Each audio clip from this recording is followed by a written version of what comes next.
Big stocks, small budget. Let's say you want to invest in a stock like Reliance or Infosys, but buying 100 shares is just too expensive. What if you could control that stock for a fraction of the price? That's where call options come in. Imagine you're eyeing a new phone worth 60,000.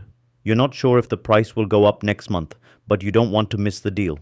So you pay 1,000 to the store to hold the phone at today's price for 30 days. If the price jumps to 70,000, you still get it at 60,000. If it drops, you walk away. Your max loss is 1,000.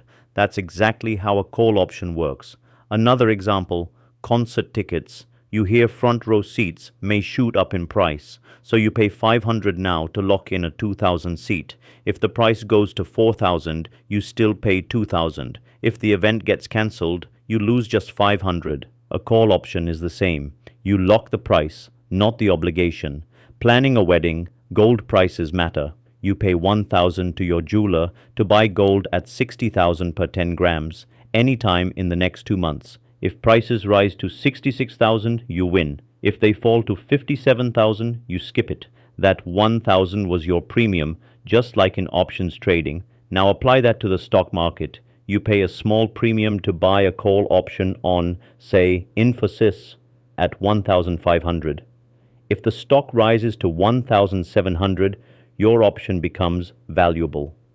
You can profit from the move without paying full price for the stock.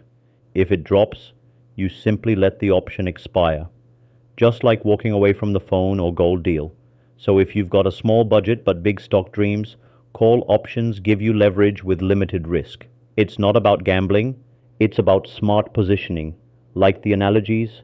Drop a comment below if this made options easier to understand. Like, subscribe, and check the description if you want one-on-one mentoring on options trading.